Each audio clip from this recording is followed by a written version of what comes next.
كثيرا أما بعد bapak-bapak, ibu-ibu, saudara-saudari jamaah Masjid Agung di Kota Bogor yang saya muliakan, kita bersyukur kepada Allah Subhanahu wa taala atas segala nikmat yang tiada terhitung, tiada terhingga. Wa in ta'uddu ni'matallahi la tuhsuha. Kalau kalian bermaksud menghitung-hitung nikmat Allah, maka pastilah kalian tidak akan sanggup untuk menghitungnya. Yang insyaallah dengan mensyukuri nikmat Allah Subhanahu wa taala, baik yang kita sadari maupun yang kita tidak sadari, nikmat tersebut senantiasa tercurah kepada kita. Kita gunakan nikmat tersebut, apakah itu di jalan Allah Ta'ala pada hal-hal yang diridhai oleh Allah Subhanahu wa Ta'ala, atau kita malah menggunakannya pada perkara yang dimurkai oleh Allah Subhanahu wa Ta'ala, seperti nikmat anggota badan kita, sehatnya anggota badan kita, lisan kita, pandangan mata kita, lidah kita atau lisan kita, demikian pula anggota badan yang lainnya. Maka dengan bersyukur atas nikmat Allah Subhanahu wa taala, dengan mengarahkannya, dengan menggunakan apa-apa yang dianugerahkan oleh Allah Subhanahu wa taala itu di jalan Allah, pada tempat yang diridhai oleh Allah Subhanahu wa taala, Allah telah janjikan tambahan nikmat. Wa ta'adzana rabbukum la in syakartum la azidannakum. Dan ketika atau tatkala Rabb kalian, Tuhan kalian mengumumkan, kalau kalian bersyukur la azidannakum, maka kata Allah Ta'ala, pastilah aku akan tambah nikmat bagi kalian.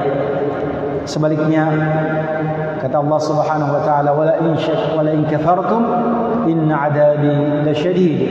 Dan kalau kalian kufur terhadap nikmat Allah Subhanahu wa taala, apakah itu dengan menggunakannya pada perkara yang dimurkai oleh Allah Subhanahu wa taala, atau menganggap nikmat tersebut adalah karena kekuatan, upaya yang kita lakukan, maka kata Allah Subhanahu wa taala, sungguh adabku sangatlah pedih. Jemaah sekalian rahimani wa rahimakumullah taala, kita semua mengimani, meyakini bahwasanya kehidupan kita di dunia ini adalah kehidupan yang sementara. Kehidupan dunia adalah tempatnya untuk beramal, dan waktu untuk memanen atau mendapatkan balasan daripada apa yang telah kita perbuat dalam kehidupan dunia ini adalah di akhirat. Dan itulah keyakinan orang-orang yang beriman kepada Allah Subhanahu wa taala, beriman kepada hari akhir, hari kiamat, hari ketika manusia dibangkitkan dari alam barzakhnya, dari alam kuburnya, untuk dihisab, dihitung semua amalan perbuatannya, kemudian untuk mendapatkan balasan atas apa yang telah diperbuatnya dalam kehidupan dunia. Maka menjadi pentinglah bagi kita untuk mengetahui tujuan Allah Subhanahu wa taala menciptakan kita di atas muka bumi ini. Menjadi penting bagi kita untuk menyadari bahwasanya apa yang Allah Subhanahu wa taala berikan kepada kita dalam kehidupan kita di dunia ini berupa rezeki, berupa nikmat dalam segala bentuknya, adalah sarana ataupun modal ataupun sumber daya yang Allah berikan kepada kita untuk mengabdi kepada Allah Subhanahu wa taala, untuk menghambakan diri kita kepada Allah Subhanahu wa taala. Karena kita diciptakan oleh Allah Subhanahu wa taala untuk beribadah hanya kepada Allah Subhanahu wa taala. Allah taala berfirman, "Wa ma khalaqtul jinna wal insa illa liya'budun." Dan tidaklah aku ciptakan jin dan manusia melainkan liya'budun, agar mereka beribadah kepadaku, kata Allah taala. Yang untuk tujuan itulah Allah Subhanahu wa taala mengutus para rasulnya, para utusannya untuk menyeru kaumnya untuk beribadah hanya kepada Allah Subhanahu wa taala. Wa laqad ba'atsna fi kulli ummatin rasula an i'budullaha wajtanibut taghut. Dan telah, kata Allah taala, sungguh-sungguh telah kami utus kepada setiap umat seorang rasul, seorang utusan yang menyeru kepada kaumnya, kepada umatnya, u'budullaha, beribadahlah kalian hanya kepada Allah, wajtanibut taghut, dan jauhilah ibadah kepada taghut, yaitu segala sesuatu yang disembah, diibadahi dari selain Allah taala dan dia ridha dengan penghambaan kepadanya itu. Jamaah sekalian rahimani wa rahimakumullah taala, demikianlah tujuan penciptaan manusia dan juga bangsa jin di atas muka bumi ini, yaitu untuk beribadah hanya kepada Allah Subhanahu wa taala dan untuk beramal. Tujuannya adalah untuk mendapatkan kemuliaan, kejayaan, kemenangan dalam kehidupan yang sesungguhnya, kehidupan yang abadi, yaitu kehidupan di akhirat. Karena kehidupan dunia hanya kehidupan yang sementara. Semua yang kita miliki, apa yang kita miliki, umur kita, kesempatan kita, anggota badan kita, kekayaan, harta kekayaan, anak, istri, suami, sanak saudara, semuanya hanyalah sementara. Yang kekal adalah apa yang kita siapkan bagi kehidupan di akhirat nanti, yaitu amalan. Apakah itu sedekah yang kita kerjakan, dan tentu saja semuanya dilandasi oleh keimanan.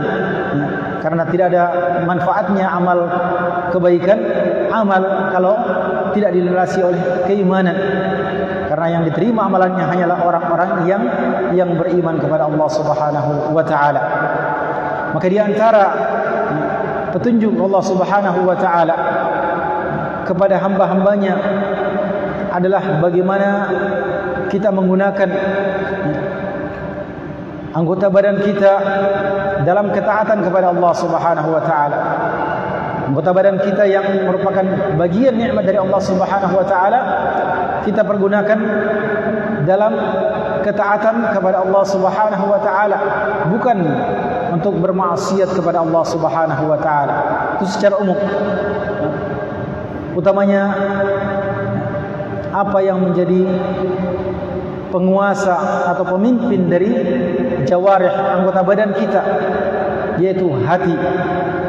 Yang kata Rasulullah sallallahu alaihi wasallam tentang hati, inna fil jasadi mudghah idza salahat salahal jasadu kulluh wa idza fasadat fasadal jasadu kulluh ala wa hiya al qalb. Yang artinya, ketahuilah, ala inna fil jasadi mudghah, sesungguhnya pada jasad manusia itu, pada raga manusia, pada fisik manusia itu, pada badan kita ada sekerat daging. Nah, mudghah artinya ukuran daging yang bisa dikerat, bisa digigit. Yang kalau dia baik, maka baiklah semua anggota badan. Dan kalau dia rusak, maka rusak pula lah semua anggota badan. Nah, dan mana hadis ini? Nah, meskipun secara hissi, secara indrawi, kalau anggota badan kita yang namanya qalb, para ulama menyebutkan di antara alasan kenapa jantung itu dikatakan qalb, karena dia maklub, posisinya terbalik. Nah, karena kalau rusak anggota badan ini, kalau dia sakit, maka akan berpengaruh pada seluruh anggota badan yang lainnya. Demikian pula kalau dia sehat juga akan terjamin atau terjaga kesehatan anggota badan yang lainnya. Itu secara indrawi. Tapi yang diinginkan di sini adalah secara maknawi, bahwasanya hati itu adalah malikul jawarih, penguasa, raja, pemimpin dari anggota badan yang lainnya. Karena pada hati itulah tempatnya niat seseorang. Niat seseorang, niat dari apa yang dilakukan oleh anggota badannya, niat yang dari apa yang dilakukan oleh tangannya untuk memegang atau untuk memukul atau untuk melakukan pekerjaan-pekerjaan yang dikerjakan oleh tangan, untuk memberi atau mengambil. Demikian pula pada hati itulah tersimpan niat, maksud, tujuan dari apa yang dilakukan oleh anggota badan yang lainnya. Di dalam hatilah tempatnya keimanan. Allah Subhanahu wa taala berfirman, "Walakinnallaha habbaba ilaikumul iman wa zayyanahu fi qulubikum wa karraha ilaikumul kufra wal fusuqa wal isyan." Akan tetapi Allah taala menjadikan kalian cinta, menyukai keimanan dan menghiasinya di dalam hati-hati kalian. Tempatnya keimanan, tempatnya kekufuran, tempatnya ketaatan, tempatnya kemaksiatan. Dalam hati, tempatnya ketaatan, lurusnya jalan seorang terletak pada hatinya. Demikian pula ketika seorang itu menyimpang dari jalan Allah Subhanahu wa taala, penyimpangannya itu dimulai dari hatinya. Nah, maka begitu penting seorang itu untuk menata hatinya, memperbaiki hatinya, sehingga hatinya itu mengikuti apa yang diinginkan oleh Allah Subhanahu wa taala. Hatinya itu mengarahkan nafsunya, hawa nafsunya, agar supaya hawa nafsunya mengikuti apa yang datang atau diinginkan, dikehendaki oleh Allah Subhanahu wa taala. Dan di dalam Al-Quran Allah Subhanahu wa taala menyebutkan bahwasanya pada hari kiamat nanti orang-orang yang beruntung, orang yang mendapatkan keuntungan, kemuliaan, kejayaan adalah orang yang datang menghadap Allah Subhanahu wa taala dengan hati yang selamat. Dengan hati yang selamat. Allah taala berfirman, "Yauma la yanfa'u malun wa la banun illa man atallaha biqalbin salim." Pada hari yang tidak bermanfaat lagi harta. Harta tidak ada manfaatnya lagi pada hari kiamat. Meskipun di dunia dia bisa menumpuk harta sebanyak-banyaknya yang dia tidak sanggup untuk menghitungnya lagi karena banyaknya hartanya itu. Demikian pula anak, keturunannya tidak bermanfaat lagi bagi dirinya. Mereka tidak bisa membela, tidak bisa memproteksinya dari apa yang diinginkan oleh Allah Subhanahu wa taala, kecuali kata Allah Subhanahu wa taala, "Man atallaha biqalbin salim," yang datang menghadap Allah Subhanahu wa taala dengan hati yang selamat.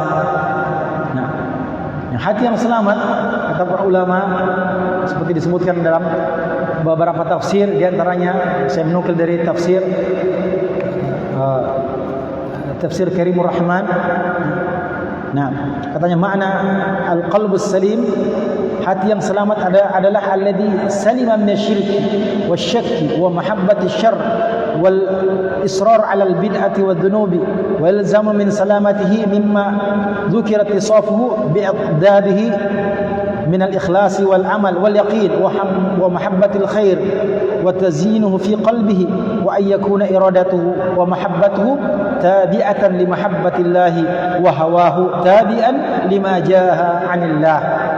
Yang artinya yaitu qalbun salim, hati yang selamat dari kesyirikan, yang mana kita semua faham, tahu dan meyakini bahwasanya kesyirikan adalah dosa yang tidak diampuni oleh Allah Subhanahu wa taala kalau seorang meninggal dunia tidak bertobat dari dosa kesyirikannya. Innallaha la yaghfiru an yushraka bihi wa yaghfiru ma duna dzalika liman yasha. Juga dari keraguan. Juga selamat dari cinta kepada kejelekan, kejahatan. Dan terus-menerus dalam dosa yang mana mengharuskan dari selamatnya hal tersebut adalah dia memiliki sifat yang bertentangan atau bertolak belakang daripada apa-apa yang disebutkan tadi. Dia memiliki keikhlasan. Demikian pula keilmuan, pengetahuan tentang apa yang diimaninya, keyakinan dan cinta kepada kebaikan, dan menghiasi hatinya itu dengan kebaikan, dengan kecintaan kepada kebaikan, dan agar supaya iradahnya, keinginan, kehendaknya itu serta mahabbahnya, kecintaannya mengikuti apa yang dicintai oleh Allah Subhanahu wa taala, dan agar supaya hawa nafsunya itu mengikuti apa yang datang dari Allah Subhanahu wa taala. Itu makna qalbus salim, yang menunjukkan bahwasanya hati adalah perkara yang utama, yang paling penting, karena disitulah tempatnya keimanan, tempatnya kekufuran. Nah, baik tidaknya amalan anggota badan tergantung pada hati. Maka sudah seharusnya kita memperbaiki diri kita berusaha untuk mentazkiyah atau membersihkan hati kita dari segala perkara-perkara yang dibenci oleh Allah Subhanahu wa taala. Membersihkan hati kita dari noda-noda kesyirikan. Bersihkan hati kita dari noda-noda maksiat, segala bentuk maksiat yang besar maupun yang kecil. Bersihkan hati kita dari kedengkian kepada saudara kita, hiqd. Nah, bersihkan hati kita dari sifat kemarahan, bersihkan hati kita dari dendam dan sifat penyakit-penyakit hati yang lainnya.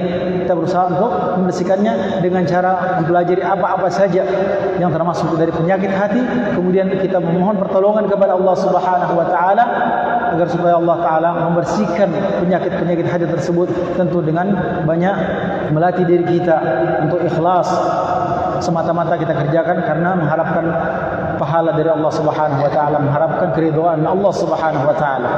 Kemudian yang kedua, anggota badan yang penting yang banyak kita terjatuh dalam kesalahan, terjatuh dalam penyakitnya, yaitu lisan, lidah kita. Yang kata orang dulu, memang lidah tak bertulang. Nah, lidah tidak bertulang artinya mudah sekali orang mengucapkan kalimat yang dia tidak peduli dengan apa yang diucapkannya itu, ternyata ucapannya itu bisa menjerumuskannya ke dalam neraka jahanam, wa'iyadu billah. Sebagaimana dalam hadits Abu Hurairah radhiyallahu taala anhu, Nabi sallallahu alaihi wasallam bersabda, "Innal 'abda la yatakallamu bil kalimah min ridwanillah, la yulqi laha bala, yadkhulu bihil jannah." Ada orang yang berbicara dengan ucapan, dengan perkataan yang mana ucapannya itu adalah ucapan-ucapan yang diridhoi oleh Allah Subhanahu wa taala, yang ketika dia ucapkan dia tidak begitu peduli dengan ucapannya itu.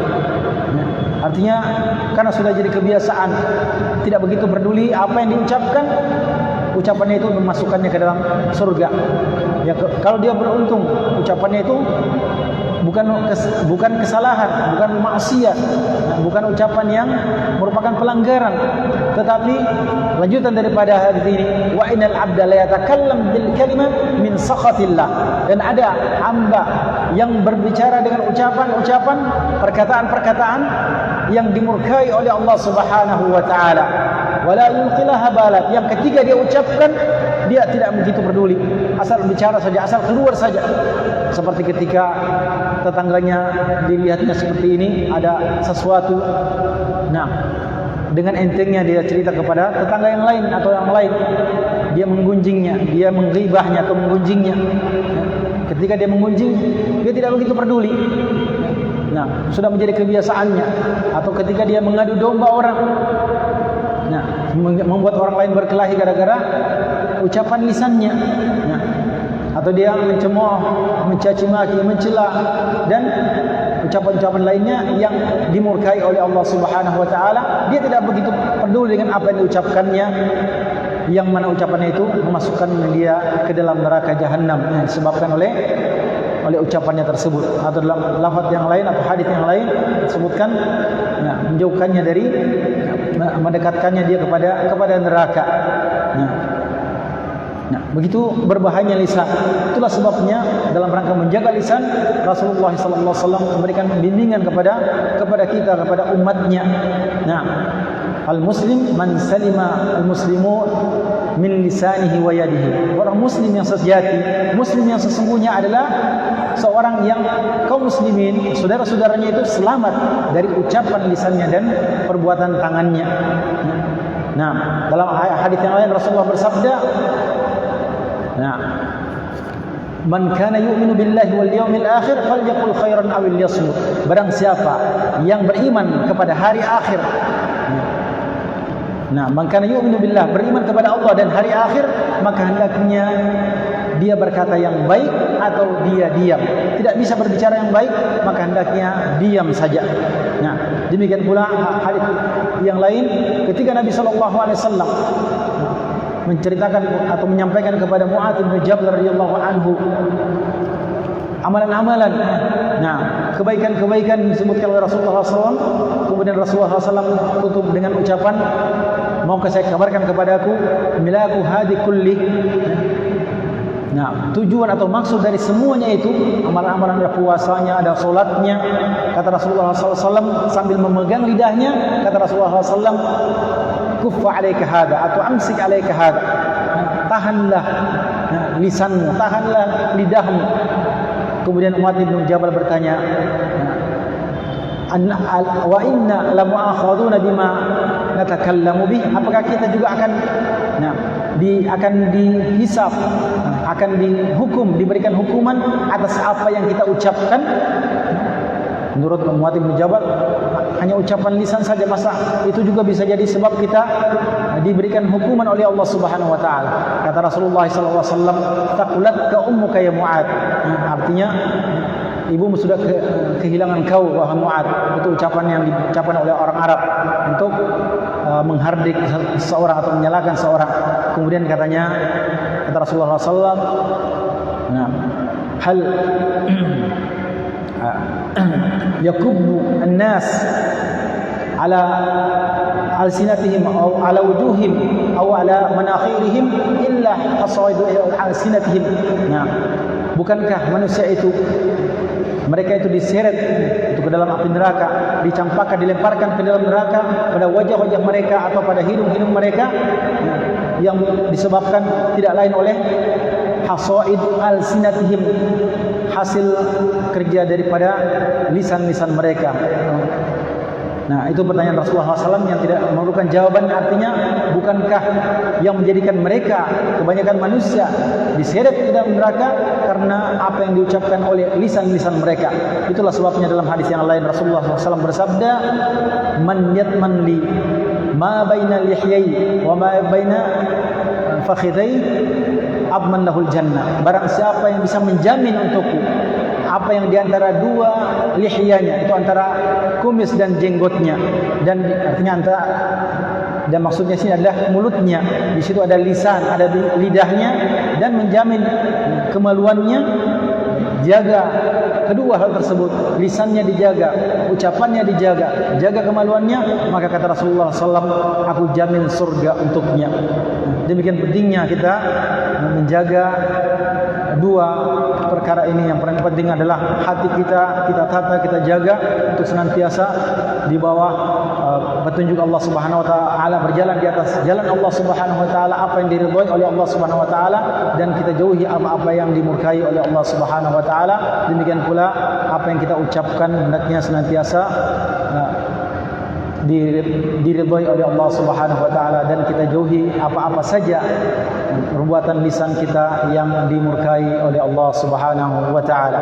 Nah, demikian yang dapat saya sampaikan sementara dalam pada sesi pertanyaan ini, pertama ini, karena ada sesi tanya jawab untuk panitia Masjid Agung Bau-Bau ini. Atas kesempatan diberikan kepada kami ucapkan jazakumullah khairan, dan juga karena ini masuk dalam bab man la yashkurillah lamma yashkurin nas la yashkurillah, tidaklah seorang itu dianggap bersyukur kepada Allah Subhanahu wa taala kalau dia tidak berterima kasih kepada manusia. Nah, pertanyaan.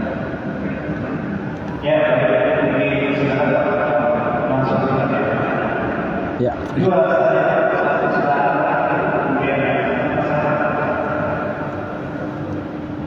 Jawab dulu yang dulu.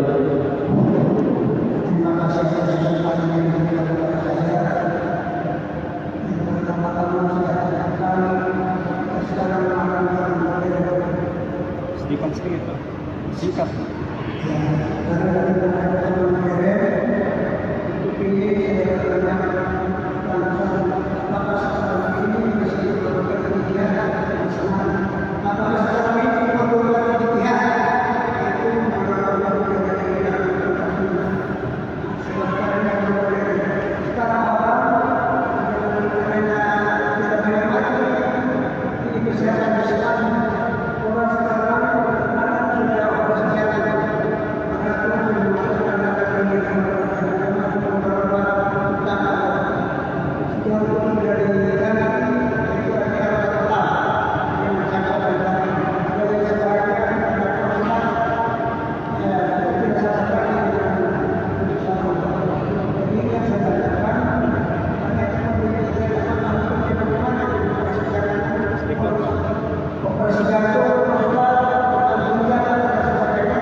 Baik, bismillah, alhamdulillah, wassalatu wassalamu ala rasulillah wa ala alihi wa sahbihi wa mawalah, wa ba'd.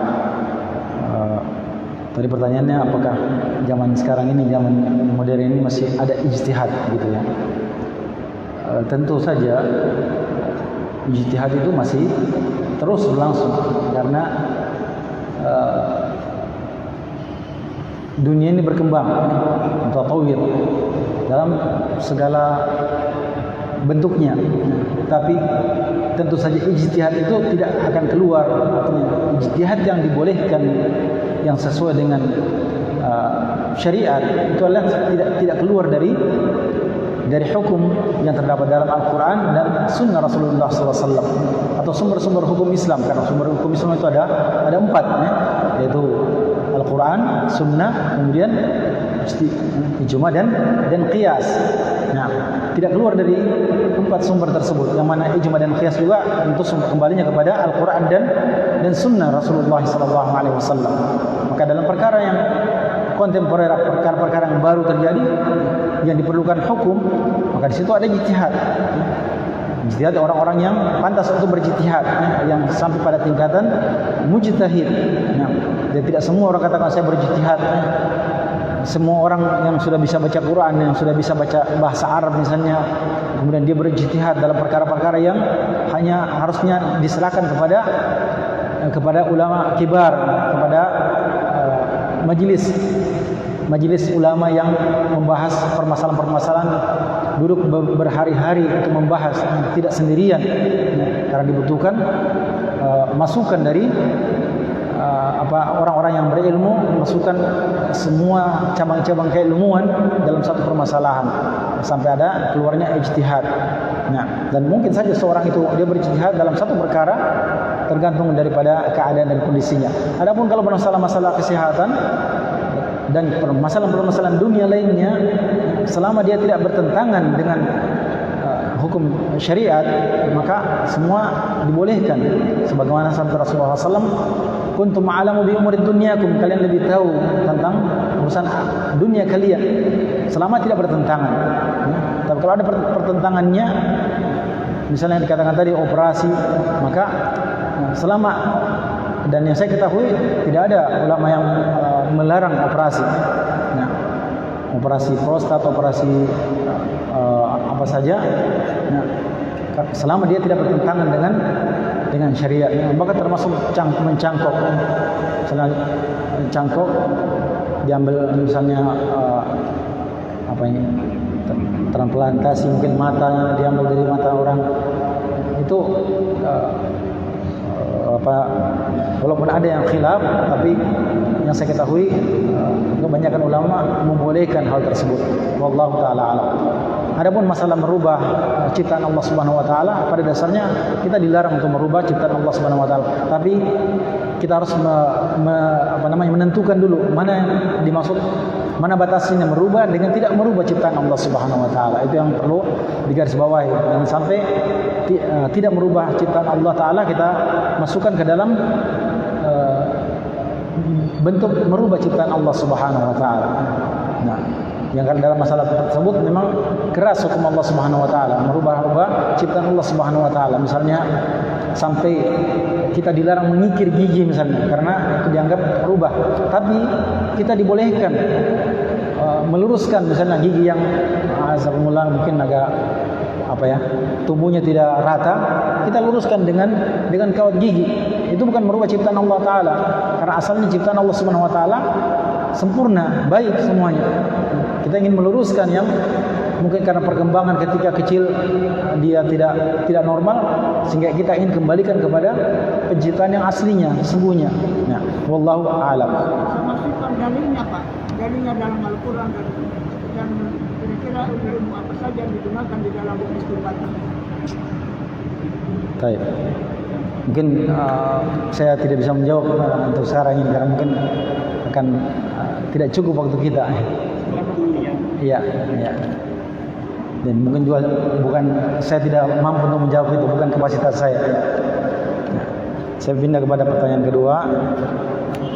Bismillah Ustaz, bagaimana dengan seorang yang akidahnya benar dan ilmunya sesuai Al-Quran dan Sunnah, namun kadang lalai dari lisan, kadang tidak beradab jika berkata, apakah boleh istiqamah terhadapnya dalam mengambil ilmu atau menjauhinya? Nah, jadi yang pertanyaan masalah mengambil ilmu kepada orang yang perilakunya, perbuatannya tidak sesuai dengan pernyataan. Nah, masalah amalan seorang itu adalah urusan masing-masing. Wala taziru waziratun wizra ukhra. Seorang itu tidak memikul dosa orang lain. Ketika kita sudah memilih seorang guru, ustadz, kita mengambil ilmu darinya, selama kita mengetahui dasarnya pada umumnya kebanyakan yang baik, walaupun ada kekurangan-kekurangannya, karena manusia tidak ada yang sempurna. Sekalipun ustadz, sekalipun kiai besar pun tidak ada yang sempurna yang lepas dari dari cacat, dari aib atau dari celah. Pasti ada saja satu akhlak yang mungkin kita tidak sukai. Untuk mencari yang sempurna apalagi zaman sekarang ini sulit. Nah, kecuali mungkin di tempat-tempat yang lain, tapi kalau di tempat kita mungkin ada yang kita tidak sukai. Mungkin bagus lisannya tapi suka marah misalnya. Maka ketika kita sudah ridho dengan kebanyakan sifatnya, maka kita mengambil ilmu darinya. Selama sudah benar akidahnya, benar dasar berpijaknya itu mengikuti Rasulullah sallallahu alaihi wasallam. Karena itu yang jadi patokan utama. Nah, baik, sekira itu. Ya, terima kasih.